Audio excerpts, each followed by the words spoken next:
Hello, mga kamaster, maraming salamat po sa lahat ng tumatangkilik ng Number 1 Supreme Warrior.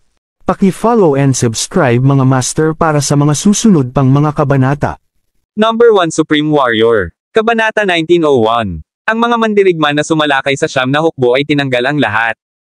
Ang mga namamahala upang makatakas ay walang iba kundi mga mababang minions. Ano ang mga ekspresyon ng Master Loador at Master Mackenzie sa sandaling narinig nila ang balita? Sa sandaling iyon, sina Master Loador at Master Mackenzie ay magkakasamang uminom sa base camp ng Alliance Guard.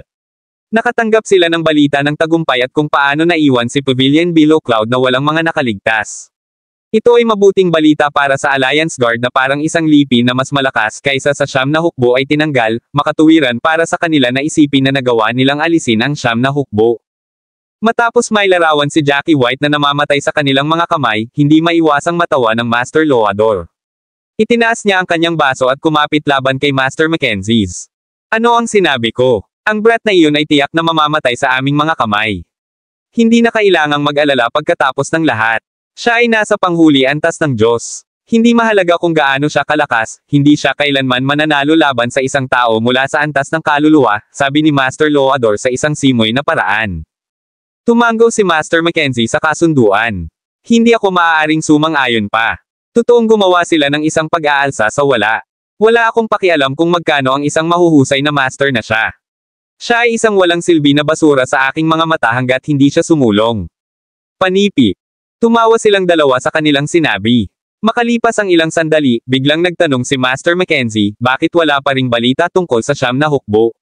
Ano ang matagal sa kanila? Sa palagay mo ba ay tatakbo sila sa ilang uri ng problema?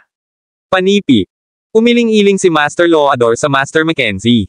Dapat mayroon kang higit na pananampalataya. Marahil ay nakatagpo sila ng ilang sagabal kaya ang pagkaantala sa balita. Ngunit kahit na, sigurado ako na ang sagabal ay wala silang hindi mahawakan kaya huwag mag-alala. Panipi. Malumanay na ibinaba ni Master Mackenzie ang kanyang baso at sinabi ng may pagbibitiw sa kanyang tinig, hindi ko nais na mag-alala ngunit hindi ko mapupuksa ang biglaang pagkabalisa na pakiramdam. Ang Master Loador ay niniting ang kanyang mga browser ng magkasama, hindi pagsang-ayon kung paano si Master Mackenzie ay gumagawa ng isang malaking pakikitungo sa isang maliit na bagay. Sapat na, hindi na kailangang makuha ang iyong mga knicker sa isang twist. Espesyal na inutusan ko na ang mga kalalakihan mula sa Blood Stalwart Pavilion upang matiyak na tinanggal si Jackie White mula sa harap ng mundong ito. Panipi. Pagkatapos ay uminom siya ng dalawang malaking gulps mula sa kanyang baso at ang kanyang mga pisngi ay nagsimulang mag-flush ng pula. Ang Siyam na Hukbo ay maliit na prize kumpara sa Pavilion Below Cloud at kailangan kong ipaalala sa iyo na pinamamahalaang namin ang huli. Kaya huwag kang mag-alala. Panipi. Tumango si Master Mackenzie ang kanyang ulo at pinarusahan ang kanyang sarili dahil sa walang pag-aalala kahit na ang kanyang puso ay sabik na matalo laban sa kanyang dibdib. Bigla, ang tunog ng mga yapak ay maaaring marinig at isang maliit na alagad na nag-crash. Ito ay maliwanag na may malaking nangyari batay sa kanyang panik na hitsura. Galit na sinampal ni Master Loador ang kanyang baso sa talahanayan ng octagonal. Gaano ka manggahas na kumilos ng ganito? Ano ang nangyari? Galit siyang sumigaw. Ang maliliit na alagad ay nangahas na huwag itaas ang kanyang ulo. Ang kanyang mga mata ay napuno ng gulat at siya ay bumagsak bago sumagot, nakatanggap kami ng balita na ang karamihan sa mga kalalakihan na ipinadala upang ilabas ang Siyam na Hukbo ay hindi ito ibabalik. Isa lamang o 2,000 sa kanila ang namamahala upang makatakas sa pagpatay. Panipi. Nang marinig ang balita, ang parehong Master Loador at mga ekspresyon ni Master Mackenzie ay naging pangit. Lalo na ang Master Loaders, ang pagkabigla ay nagdulot ng malaki ang kanyang mga mata. Sinampal niya ang kanyang kamay sa mesa at umungol ng galit, ano ang sinabi mo? Kabanata 1902. Ang balita ay sumakit sa kanila tulad ng kidlat. Mere sandali na ang nakalilipas, sila ay nasa isang pre-celebratory mode at ngayon ay naramdaman na sila ay nalubog sa isang balde ng tubig na malamig na yelo. Dapat itong maging isang biro. Nakatitig ang Master Loador sa nanginginig na alagad na nakaluhod sa lupa. Sabihin mo ulit sa akin kung ano ang eksaktong nangyari. Paano ang Siyam na Hukbo ay napakalakas? Ang kanyang tinig, nanginginig at malamig. Natakot ang alagad na nagsimulang tumakbo ang kanyang mga salita sa bawat isa. Malinaw niyang nalalaman na hindi niya maiiwan ang lihim na silid na ito kung galit siya sa dalawang lalaki sa harap niya. Nagawa niyang mailabas ang kanyang mga salita, na nagpapatunay sa parehong Master Loader at Master Mackenzie na ang narinig nila sa unang pagkakataon ay tama. Na hindi sila guni-guni pagkatapos ng lahat. Ito ay normal lamang para sa kanila na matingkad sa galit upang matuklasan na ang lahat ng kanilang pinakamalakas na lalaki ay napatay at naiwan lamang sila na may mababang mga minions. Lumabas ka! Bagaman sinabi ng order sa isang galit na tono, ito ay tulad ng makalangit na musika sa natakot na tainga ng alagad. Nakaramdam siya ng libog at umalis sa silid ng hindi lumingon. Ang mukha ni Master Loador ay naging itim na may galit at kung ang isa ay tumingin ng mabuti, makikita ng isang tao na nanginginig siya sa buong. Si Master Mackenzie ay niniting ang kanyang kilay at nadama na napatunayan ang pagkabalisa na naramdaman niya dati. Ito ay tulad ng kinatakutan ko. Paano hindi tayo makakatanggap ng anumang balita tungkol sa siyam na hukbo ng matagal na mula nang marinig natin ang tungkol sa Pavilion Below Cloud? At gayon pa man sinabi mo sa akin na huwag mag-alala. Ano ang sasabihin mo para sa iyong sarili ngayon? Panipi. Advertising. Huminga ng malalim si Master Loador habang ang kanyang mga eyelid ay patuloy na twitching. Hindi pa rin siya makapaniwala sa nangyayari. Dapat mayroong ilang mahiwagang malakas na tao na tumutulong sa kanila. Paano pa madali ang pagpatay sa ating mga kalalakihan? Ito ay simpleng hindi makatwiran. Pag-isipan ito, sa mga kalalakihan na ipinadala namin, mayroong 2 ikatlong baitang na nagpapasigla sa antas ng kalaban at 3 first grade na mga nakikipaglaban sa antas ng kaluluwa. Panipi. Ang kanyang kumpiyansa ay hindi nang walang batayan dahil ang mga mandirigma na ipinadala niya ay sapat upang maalis ang siyam na hukbo ng maraming beses at gayon pa man ang 5 mandirigma na ito ay namatay. Hindi niya nais na tanggapin ang katotohanan iyon. Si Master Mackenzie ay niniting muli ang kanyang kilay habang ang pagkalito ay nag-ulap sa kanya, ngunit siya ay bahagyang kalmado kaysa sa Master Loador. Sinabi niya pagkatapos, kahit na ano, kailangan nating tanggapin na ang lahat ng aming pinakamalakas na lalaki ay namatay sa kamay ng brat na iyon. Sinabi ko na sa iyo na ang brat ay hindi ordinaryong tao. Panipi. Nang marinig iyon, itinaas ni Master Loador ang kanyang ulo at nagbigay ng isang snort ng hindi pagkakasundo. Bakit mo siya pinupuri? Hindi mo ba napagtanto na siya ay lamang sa panghuli antas ng Diyos? Hindi mahalaga kung gaano siya katalinuhan, imposible para sa kanya na manalo laban sa isang tao mula sa antas ng kaluluwa. Panipi. Kahit na sinabi ng Master Loador ay hindi kung wala ang merito nito, tama ang intuit ni Master Mackenzie na ang dahilan ng kanilang mabibigat na pagkalugi sa labanan ay may kinalaman kay Jackie White. Huwag masyadong mabilis na tanggihan ako. Maraming oras ang lumipas mula noong siya ay ang tunay na antas ng Diyos marahil ay nakarating na siya sa antas ng pagtagos ng kaluluwa. Panipi. Nang marinig ito, bumalik si Master Loador upang umupo muli sa mesa. Kaya paano kung naabot niya ang antas ng kaluluwa? Taya ko na siya ay nasa ilalim ng rung ng antas. Si Master Mackenzie ay nagbigay ng pagpapaliwanag dahil hindi niya napagtanto na wala siyang sinabi na maaaring lumingon sa mga biases ng Master Loador laban kay Jackie White. Alam niya na si Jackie White ay hindi magagawang ibagsak ang labanan sa kanyang mga talento lamang. Ang kabigatan ng problema ay lumitaw sa kanya at walang gamit na pagtatalo pa sa Master Loador. Naglakad siya papunta sa mesa at kinuha muli ang kanyang baso. Kabanata 1903. Si Master Mackenzie ay tinitigan ng malamig sa walang laman na baso. Wala akong pakialam kung ano ang iniisip mo tungkol kay Jackie White. Naisip ko na ang lahat na gawin ang lahat sa aking kapangyarihan upang pigilan siya mula sa pagsulong pa. Panipi. Ang Master Loador ay niniting ang kanyang kilay at sumulyap sa mga patagilid sa Master Mackenzie. Sinasabi mo ba na personal mo siyang hawakan? Tumanggo si Master Mackenzie nang walang pag-aalangan. Dapat mong i-save ang iyong hininga na sinusubukang pag-usapan ako sa labas ng iyong walang basehan na loika. Ang brat na iyon ay hindi ang parehong puny insekto na madali nating may squash sa ilalim ng aming mga paa. Siya ay katulad ng isang tigre ngayon, kahit na wala pa rin hindi natin mahawakan. Panipi. Tumalikod si Master Loador at tinitigan si Master Mackenzie na may malubhang ekspresyon. Hindi nag-abala si Master Mackenzie na tumingin sa kanya at nagpatuloy sa pagsasabi, kung hindi tayo gumawa ng isang bagay tungkol sa kanya, ito ang magiging ating mga ulo sa susunod. Kaya, dapat siyang mapigilan mula sa pagsulong ng higit pa sa lahat ng mga gastos.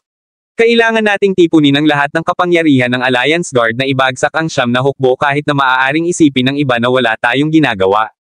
Panipi. Ang mataas na pagkamatay ng napakaraming mga bihasang mandirigma ay tunog ng isang alarm kampanilya sa isip ni Master Mackenzie. Huminga siya ng malalim at sumigaw sa mga gwardya sa labas ng pintuan, ipadala ang mensahe sa lahat ng mas mataas na antas ng alyansa upang magtipon sa silid ng pagpupulong. Ang pag-igting sa silid ng pagpupulong ay maaaring mapatla at napakatahimik na ang isang tao ay maaaring makarinig ng isang pagbagsak ng pin. Ang mas mataas na antas up ay nakatanggap na ng mga ulat mula sa kanilang mga alagad tungkol sa siyam na sitwasyon ng mga hukbo bago sila magtipon. Ang kanilang mga ekspresyon lahat ay nakatutok sa libingan nang matanggap nila ang balita. Ang Aladag Hackford ng Wind Cloud Pavilion, isa sa 6 na mahusay na angkan, ay labis na nagalit na ang kanyang balbas ay kulot sa sarili nito. Hindi siya makapaniwala na ang siyam na hukbo ay nagawang maalis ang lahat ng kanilang mga bihasang mandirigma. Dumiretso si Master Mackenzie at sinabi sa kanila ang lahat tungkol sa kanyang pag-iisip. Sumimangot si Master Hackford nang marinig ang kanyang plano para sa hindi niya ganap na sumasang-ayon dito. Kaya ang iyong plano ay para sa amin na iwanan ang aming base. Camp at tumungo patungo sa siyam na hukbo. Hindi ba ito masyadong marami? Kahit na siya ay katulad ng galit sa lahat ng mga patay na mandirigma, hindi niya iniisip na kailangan nilang umalis kung nasaan sila at makipaglaban sa kamatayan sa lokasyon ng kaaway. Nang marinig ang tanong, pinatuloy ni Master Mackenzie ang kanyang malamig na titig kay Master Hackford. Sobrang dami. Paano mo ito tatanungin sa ilalim ng mga kakilakilabot na pangyayari na ito? Ang mga mandirigma na ipinadala namin ay ang pinakamahusay sa pinakamahusay, ngunit tingnan kung paano sila natapos. Kahit na magpadala kami ng mas malakas na mga mandirigma ngayon ay walang alinlangan na papatayin din sila. Panipi. Ang mga labi ni Master Hackford ay umikot sa tugon ngunit wala nang sinabi sa huli. Sa buong ito, ang Master Loador ay tahimik na nakaupo sa ulo ng mesa na may niniting na mga browser. Walang sino man ang may ideya kung ano ang nangyayari sa kanyang isipan dahil hindi siya tumanggi o sumasang-ayon sa anumang sinabi ni Master Mackenzie na pinipiling manatiling neutral. Gayunpaman, ang lahat na naruroon ay nakakaramdam ng galit na nakasisilaw sa ilalim ng kanyang balat. Habang ang Alliance Guard ay abala sa pag-uusap kung paano mag-mount ng isang pag-atake sa siyam na hukbo, ang kapaligiran sa clan ng siyam na gods ay ang kabuoang kabaligtaran. Ang malaking pangkat ng mga alchemist na ibinalik ni Jackie White ay lumikha ng isang tila hindi nakakagambalang bilang ng mga table tasks sa loob lamang ng ilang araw. Salamat sa mga table tasks, ang pinagsamang kapangyarihan ng siyam na Diyos na si clan ay tumaas ng malaki. Marami sa mga panghuli na antas ng Diyos na lumalaban ay na-level hanggang sa katayuan ng kaluluwa. Tila ang Lady Luck ay nakangiti sa kanila habang ang mga bagay ay naging mas mahusay at mas mahusay. Sa huli, nagpa siya sina Master Zeller at Master Yarbrough na manatili kasama ang Nine Gods Clan. Kabanata 1904. Ang lahat ng mga matatanda ng Alliance Guard ay nagpa siya na sumali sa labanan laban sa Nine Gods Clan para sa Clan Association ay naging isang sakit sa asterisk sa kanila. Hindi kailanman sa kasaysayan ay nagkaroon ng samahan ng lipi ng mabilis hanggat ang siyam na angkan ng mga Diyos. Si Jackie White ay walang tigil na nagtatrabaho ng walang pahinga mula nang siya ay sumabog at matagumpay na na-level hanggang sa isang pang-apat na baitang elementong alchemist. Patuloy siyang lumikha ng mga table tasks na natupok niya. Dagdagan ang antas ng kanyang paglilinang. Sa maikling panahon ng 7 araw, sumulong siya sa ika-9 na antas ng kaluluwa na nagpapahiwatig ng kaluluwa mula sa antas ng ika-7 grade na antas ng kaluluwa. Ang ika-9 na antas ng kaluluwa na nagpapahiwatig ng kaluluwa ay ang kisame ng salamin sa mundo sa mga ranggo ng kuryente at ang karamihan sa mga masters ng Great Clan Association ay gaganapin ang parehong katayuan. Matapos maabot ang ika-9 na grade na antas ng kaluluwa, si Jackie White na hindi sinasadya ay pumihit sa kanyang kamao at nakaramdam ng labis na lakas na dumadaloy mula sa mga tip ng kanyang mga daliri. Ang kasalukuyang Jackie White ay tiwala na pumunta sa head-to-head laban sa pangalawa o pangatlong baitang na Nirvana level fighter. Ito ay isang kahihiyan na walang manlalaban na gaganapin ang katayuan ng Nirvana na nangangahulugang siya ang pinakamalakas sa mundo ng Daxia. Inaasahan niya ang labanan laban sa Alliance Guard at nang siya ay nag-daydreaming tungkol dito, isang gulat na si Kevin Cabello ay sumugod sa malalaking hakbang. Kapag nakita niya si Jackie White, ang kanyang mga mata ay naiilawan na parang nahanap niya ang kanyang tagapagligtas. Nakatanggap kami ng mga ulat na ang isang malaking pangkat ng mga mandirigma ay nagtipon sa labas ng siyam na angkan ng mga Diyos. Hindi man lang sila nag-abala upang makontrol ang kanilang aura na hinuhusgahan ng pakiramdam nito, plano nilang panasan kaming lahat. Ang ekspresyon ni Kevin Cabello ay nag-blanch kahit na may hatid ang balita ngunit nagulat siya nang makita niya ang mapaglarong ngiti na gumagapang sa mukha ni Jackie. Paano pa rin siyang ngumiti sa mga oras na ganito? Hindi ba dapat mag-alala ang guro tungkol sa paparating na ambush? Nagtataka siya sa kanyang sarili. Walang dahilan para mag-alala. Hindi ito ang unang pagkakataon na nagawa nila ang ganitong uri. Tiyak na babalik sila kasama ang kanilang mga buntot sa pagitan ng kanilang mga binti. Katulad ng huling oras, sabi ni Jackie White na Serenelli. Ang bawat salita ng kanyang pagtulo ng may kumpiyansa. Huminga ng malalim si Kevin Cabello ngunit hindi pa rin naaliw sa mga salita ng kanyang Panginoon. Naiintindihan ko na maraming mga bagay na maaaring malutas sa kasalukuyang kapangyarihan ng Master ngunit hindi ito isa sa kanila para sa alagad na bumalik kasama ang balita at kinilala ang ilan sa mga umaatake. At sino sila? Tanong ni Jackie na may nakataas na kilay. Si Kevin Cabello ay huminga ng isa pang malalim na paghinga na parang natatakot sa kung ano ang sasabihin niya sa susunod ay sapat na upang maipadala si Jackie White sa pagkabigla. Ang alagad ay nakita ang mga pinuno ng Alliance Guard Master Loador, Master Mackenzie, at maging Master Hackford. Lahat sila ay iniwan ang kanilang base camp para sa atin. Bumagsak siya sa lupa tulad ng isang deflated lobo habang kinuha niya ang lahat upang iulat ang kakilakilabot na balita. Ang pinagsamang kapangyarihan ng labanan ng mga kaaway, hindi sa banggitin ang ilang mga ikasyam na grade penetrating level fighters, ay maaaring mag-raise ng anumang mga hukbo sa lupa. Kahit na siya ay tiwala sa kakayahan ni Jackie, nadama pa rin siyang nawalan ng pag-asa sa paparating na massacre ng Alliance Guard. Naisip niya na malalaman ni Jackie ang pagiging direkta ng sitwasyon nang ipaliwanag niya ang lahat sa kanya ngunit nagulat siya nang makita niya ang mapaglarong ngiti na naghihintay pa rin sa mukha ni Jackie. Para bang wala pa siyang sinabi. Kabanata 1905. Si Kevin ay naibigay na hindi nagsasalita ni Jackie. Ang magagawa lang niya ay nakatitig sa kanyang Panginoon. Pumunta at iulat kung ano ang sinabi mo sa akin kay Master Yarbrough, Master Zeller, at ang nalalabi sa mga asosasyon ng lipi. Sabihin sa kanila na maghanda para sa huling labanan, inutusan ni Jackie ng mahinahon. Nang marinig iyon, nadama ni Kevin na naghihirap na parang nilamon niya ang 3 live na lilipad dahil ang huling labanan na ito ay matukoy ang kaligtasan ng lipi ng 9 gods. Ang kalmado na si Jackie White ay mas nababalisan na nadama ni Kevin. Hindi siya nag-aksaya ng anumang oras sa pagkalat ng balita.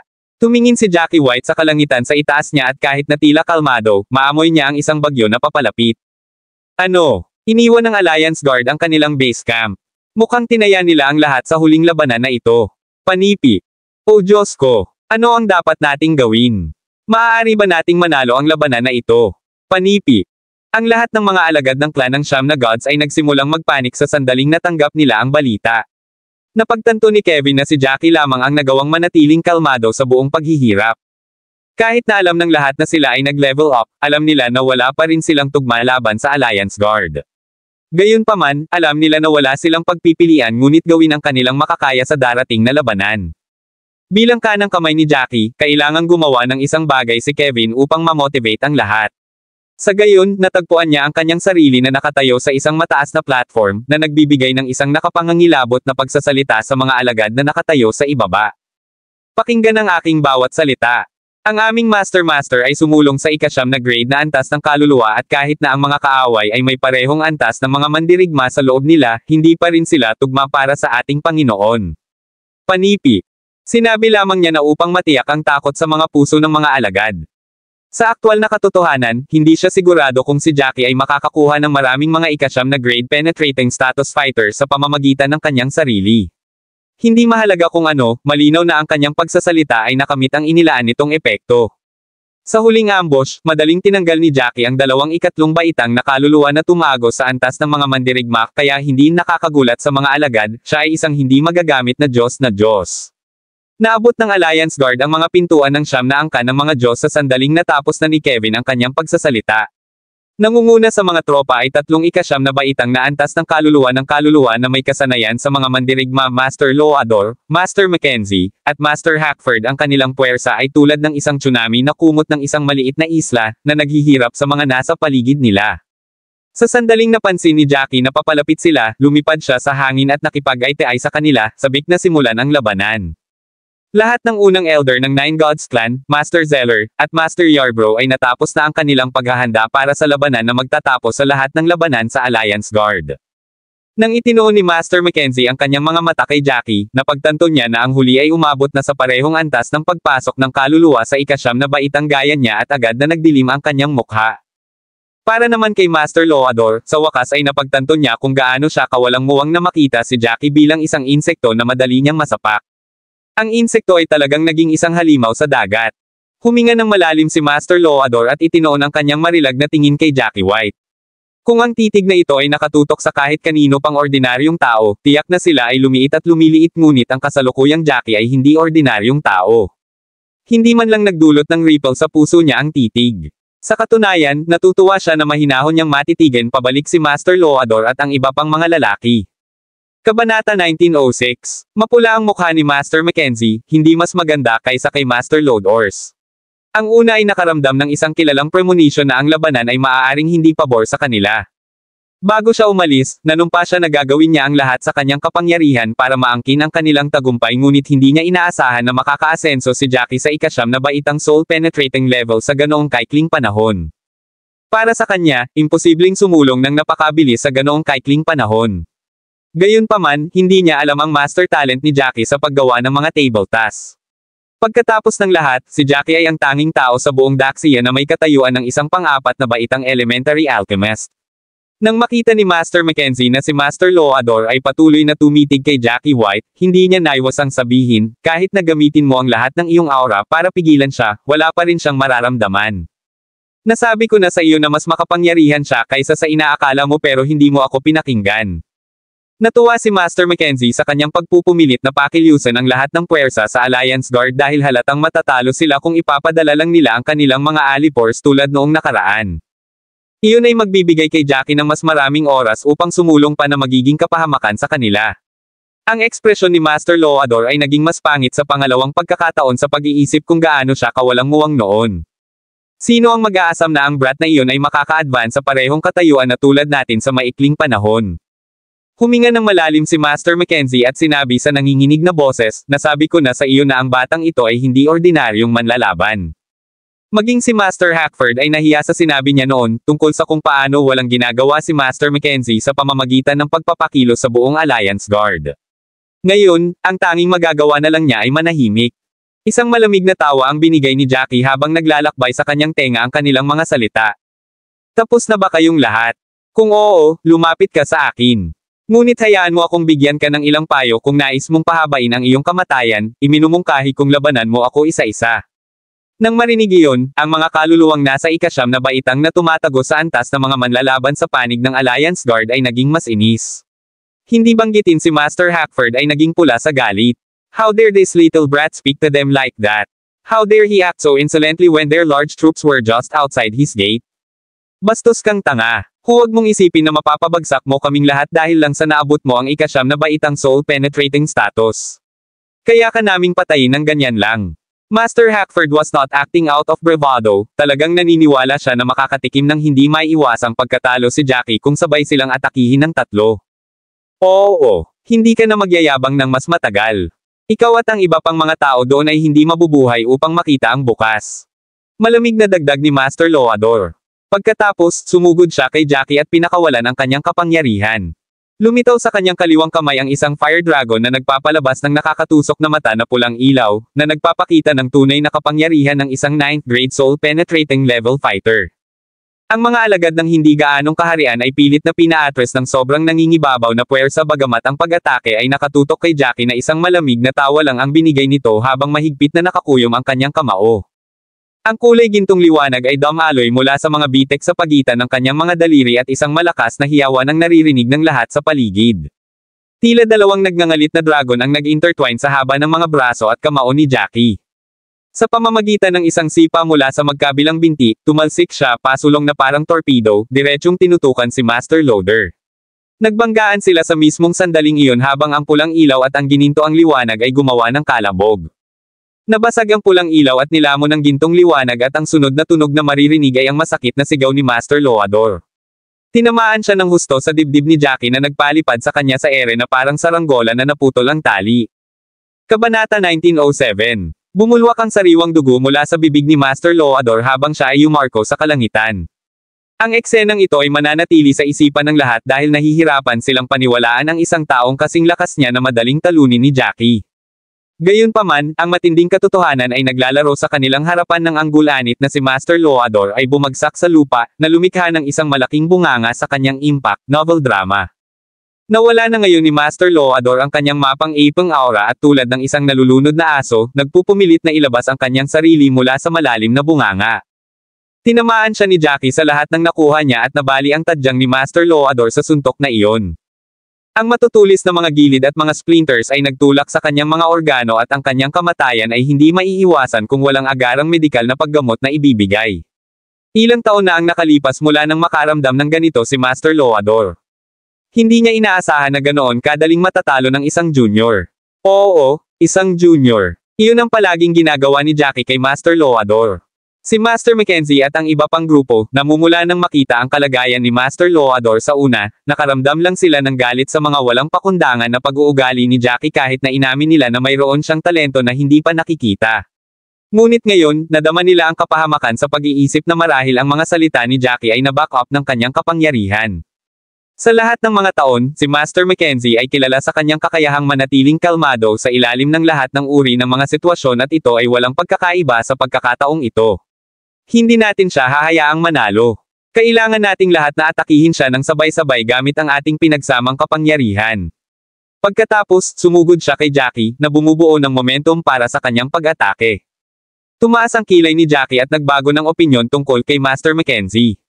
Gayunpaman, magiging kalokohan sa kanila na ipagpalagay na tatayo lang siya roon at maghihintay na atakihin. Huminga siya ng malalim at gumawa ng emergency turn sa hangin. Bigla siyang dumaan sa paparating na Master Mackenzie at diretsong tinungo si Master Hackford. Bagamat si Master Hackford ang pinakamaingay na manloloko, sa simula, kinikimkim na niya ang pag-iisip na tumakas mula sa labanan matapos masaksihan ang ginawa ni Jackie kay Master Loador. Hindi niya inaasahan. Lalampasan ni Jackie White si Master Mackenzie at ibinaling sa kanya ang kanyang atensyon sa halip ay naging berde ang kanyang mukha sa takot at puot na humawak sa kanyang puso. Siya ay isa pa rin sa ikasyam na baitang soul-penetrating level fighter gayunpaman at dapat siya ay sapat na sanay upang maabot ang katayuang iyon. Lingid sa kaalaman ng ibang tao ay may hawak siyang punyal na dati niyang nilalaslas sa nakasara na si Jackie. Malamig lamang na natawa si Jackie sa kanyang pagtatangka habang umiiwas sa atake. Sa bilis, walang sino man sa labanan ang nakalampas sa kanya. Nanlamig ang puso ni Master Hackford nang madaling umiwas si Jackie sa kanyang atake. Ang lahat ng enerhiya ay naubos sa kanyang katawan at siya ay naging hindi kapani-pani walang demotivated. Pinagkakatiwalaan niya ang pagkakataong ito na lumikha ng isang ruta ng pagtakas para sa kanyang sarili ngunit hindi niya inaasahan na si Jackie ay hindi haad lang sa lahat. Mas naging pangit ang ekspresyon niya. Ang sakit mo talaga sa asterisk sa. Sa isang sigaw, pinalo ni Jackie ng suntok ang mukha ni Master Hackford. Kabanata 1908. Naramdaman ni Master Hackford na parang ang kanang bahagi ng kanyang mukha ay nabangga sa isang bakal na bundok. Binasag ng puwersa ang kanyang aura shield na kilala rin bilang attached spirit sa mga tao sa sagradong lugar. Nang masira ang nakakabit na espiritong ito, ang suntok ni Jackie ay dumapo sa kanyang mukha. Natanggal ang lahat ng ngipin ni Master Hackford at na-dislocate ang kanyang pangadahilan para hindi siya makasigaw bago siya pinalipad sa himpapawid at tuluyang bumagsak sa lupa ng may malakas na kalabog. Nagkataon lang na nakarating siya hindi kalayuan sa kinaroroonan ni Master Loador. Ang natitira sa Alyansa Guard ay nanood habang ang eksena ay bumungad sa kanilang mga mata, ang kanilang mga bibig ay nakanganga. Niwala silang oras para mag-react, ganyan kabila si Jackie. Namulat sa kanila ang pagkaunawa na labis nilang minamaliit si Jackie at sa wakas ay naunawaan nila kung paano siya magiging kumpiyansa sa harap nila. Tila kay Master Mackenzie na si Jackie ay walang balak na bigyan sila ng oras upang magtipon ng kapangyarihan at ang kanyang mukha ay nagdilim dito. Si Master Hackford ang backbone ng Alliance Guard at gayunpaman, napakadali niyang napilayan ni Jackie. Bagamat hindi maisip ni Master Mackenzie ang sakit na pinagdadaanan ni Master Hackford, alam niya mula sa kanyang hindi gumagalaw na katawan na magpakailanman siyang nakatali sa kama kung walang mga high-grade na table task ang ibibigay sa kanya. Ang parehong ay maaaring sinabi para sa Master Loador. Naging mas madilim ang ekspresyon ni Master Mackenzie kaysa kanina dahil alam niyang si Jackie ang susunod na target sa kanya. Huminga siya ng malalim at tinasa ang binata sa kanyang harapan, alam na alam niya ang nakakatakot na kapangyarihang taglay niya. Ipinagmamalaki niyang lumaban kay Jackie ngunit ang pagnanais na gawin ito ay umalis sa kanya kanina. Ang tanging hiling niya ay makatakas sa abot ng kanyang makakaya. Pupunta siya sa mga dulo ng mundo kung ang ibig sabihin nito ay hindi niya kailangang harapin ang kasuklam-suklam na ito. Kalimutan ng tungkol sa Alyansa Guard. Kalimutan ng tungkol sa karangalan. Ang lahat ng ito ay wala ng halaga sa kanya, novel drama. Ano ang punto sa pakikipag-head-to-head sa isang kalaban na mas malakas kaysa sa isa kung kamatayan ang hindi maiiwasang resulta? Sa pagtataka ng lahat, si Master Mackenzie ay lumiko ng 180 degrees at nakatakas sa malayo ng ibinaling ni Jackie ang kanyang mga mata sa kanya. Ito ay walang katotohanan na naisip nila ito. Ay isang biro. Lahat ng mga Panginoon ng mga asosasyon ng clan ay nagyayabang sa kanilang mapang-api na aura, pinag-uusapan kung paano nila aalisin ang kanilang sinumpaang mga kaaway, ngunit ang resulta ay hindi hihigit sa katotohanan. Dalawa sa kanila ang matinding nasugatan at ang isa ay nakatakas habang ang buntot ay nasa pagitan ng kanyang mga paa. Ang mga matatanda ng Alliance Guard ay nagalit na si Master Mackenzie ay hindi kailanman tumalikod. Master Mackenzie, paano mo kami iiwan? Anong klase kang pinuno? Sigaw nila. Nako, hindi na ibalik ng kanilang pagsusumamo si Master Mackenzie dahil hindi siya tanga. Alam na alam niya na kamatayan ang tanging pagpipilian kung hindi siya tatakas ngayong lumaki na si Jackie. Napagdesisyonan na niyang mamuhay sa isang tagong lugar. Para sa kanya, mas mabuting mamuhay ng duwag kaysa mamatay ng magiting. Ang lahat ng kapirasong karangalan ay naubos sa kanyang katawan. Pinagdikit ni Jackie ang kanyang mga kilay. Wala siyang balak na hayaang makatakas si Master Mackenzie dahil nag-aalala siya na ang huli ay maghihiganti sa kanyang malalapit na kaibigan at pamilya sa hinaharap. Mas mabuting ilabas na siya ngayon kaysa magsisisi kung mangyayari talaga iyon. Pinaikit niya ang kanyang mga mata at humarap sa mga matatanda ng Nine Gods Clan. Ipaubaya ko sa inyong lahat ang natitira. Kabanata 1909. Inalis na ni Jackie ang pinakamalakas sa kanilang mga kalaban. Kumpiyansa siya nakakayanin ng bagong level up na Nine Gods Clan ang iba pang mga alipors ng Alliance Guard. Hindi sa banggitin, parehong Master Zeller at Master Yarbrough ay naruroon din. Nagbigay siya ng malamig na panunuya, pinaandar ang kanyang chi, at bumaril sa kalangitan na parang arrow. Siya ay patungo sa direksyon ni Master Mackenzie at maaabutan siya ng hindi oras sa kanyang kasalukuyang walang kapantay na bilis. Sa iba pang mga nanonood, parang nawala si Jackie sa isang kisap mata. Nararamdaman ni Master Mackenzie ang isang malakas na puwersa na nagmumula sa kanyang likuran. Anong linta? Hindi ba pwedeng bitawan na lang niya ako? Nagmura siya. Siya ay nanginginig sa kanyang bota. Ayaw niyang mamatay doon at pagkatapos. May mga taon pang natitira sa kanya at hanggat nag-iingat siya, kakayanin niyang buhayin ang mga taong iyon. Nang ibabaw sa kanyang puso ang pagnanais na manatiling buhay. Jackie, wala kaming personal na hinanakit sa isa't isa. Let me go and I promise na magpapanggap akong walang nangyari sa ating dalawa. Sigaw niya kay Jackie habang pinapanatili ang bilis ng pagtakas niya. Magtatapon pa ako ng ilang kayamanan para sa iyo. Ibibigay ko ang lahat ng gusto mo basta't iligtas mo ang buhay ko. Kaya kung maging lingkod mo kung iyon ang gusto mo. Ibinigay na niya ang huling piraso ng kanyang dignidad sa pamamagitan ng pag-alok na maging lingkod niya upang iligtas ang kanyang sarili, ngunit ang lahat ng ito ay nagpatawa lamang kay Jackie sa kahangalan ng lahat ng ito. Napatulala ang Alyansa Guard. Hindi nila akalain na makikita nila ang araw na ang mataas at makapangyarihang master na si Mackenzie ay magmamakaawa para sa kanyang buhay. Isang malamig na tawa ang binigay ni Jackie at nagpas siyang i-drag ito hanggang sa makakaya niya. Master Mackenzie, narito akala ko lahat kayo ay matataas at makapangyarihan.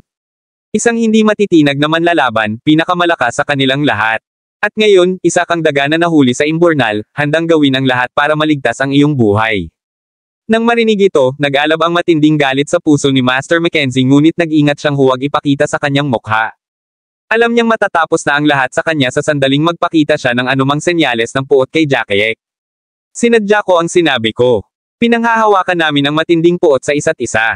Ang pagpatay sa akin ay hindi mapapawi ang galit sa iyo. Walang malalim na puot. Muli, natawa si Jackie sa katarantiduhan ng lahat. How dare he even say such thing like that? Hindi ba nakakatuwang sabihin na wala tayong matinding galit sa isa't isa?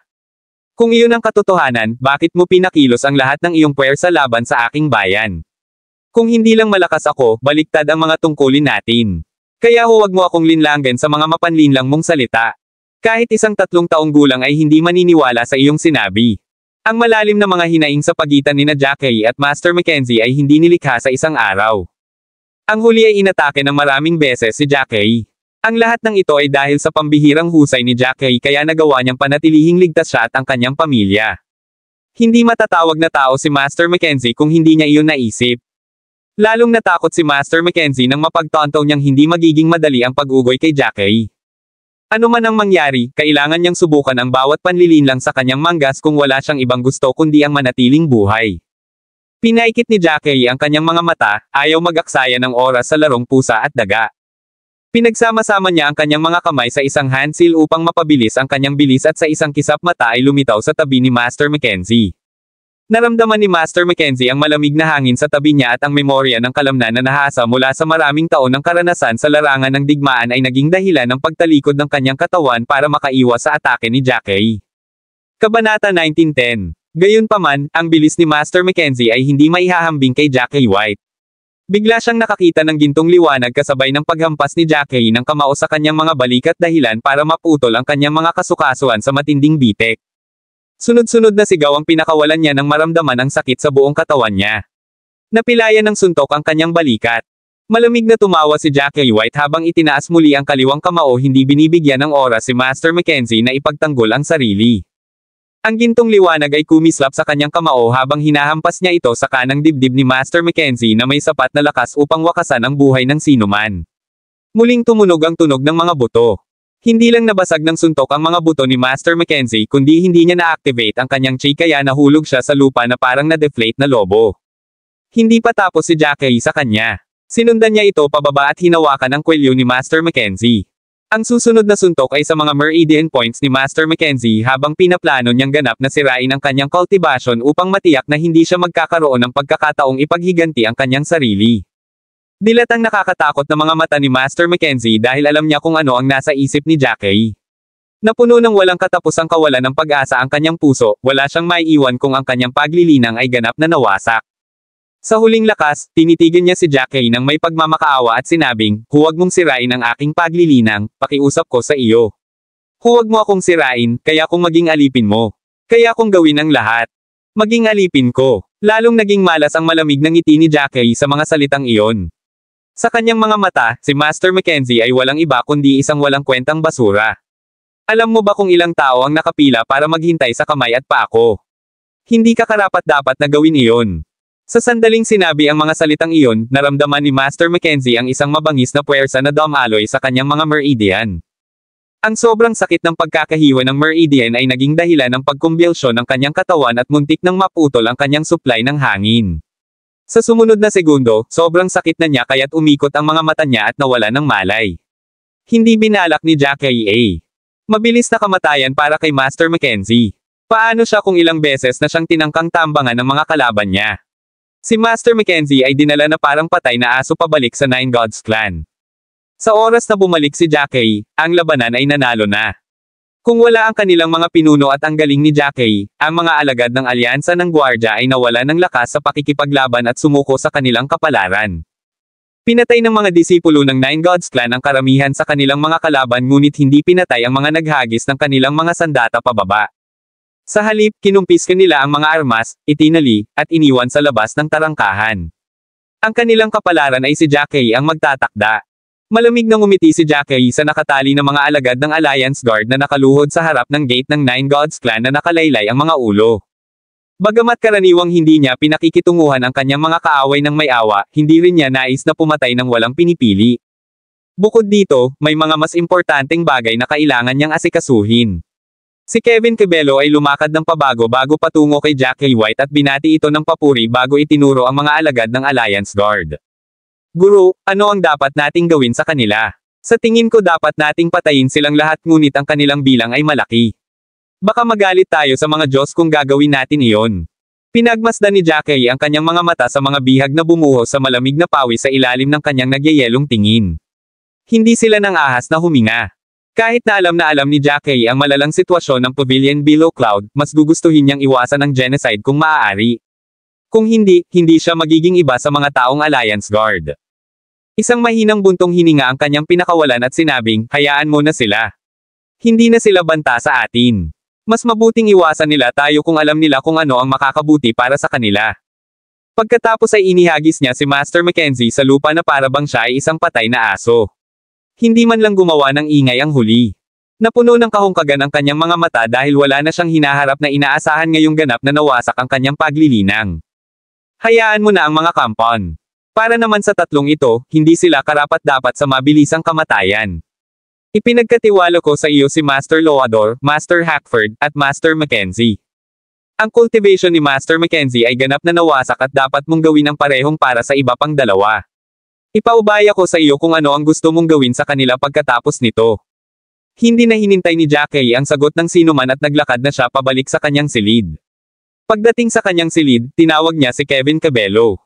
Tinansya niya na hindi siya magtatagal para umakyat sa ranggo ng 4th grade Intermediate Alchemist, ngayong isa na siyang 4th grade Elementary Alchemist.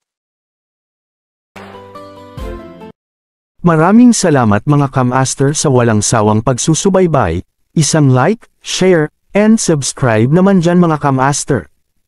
Abangan ang susunod pang mga kabanata.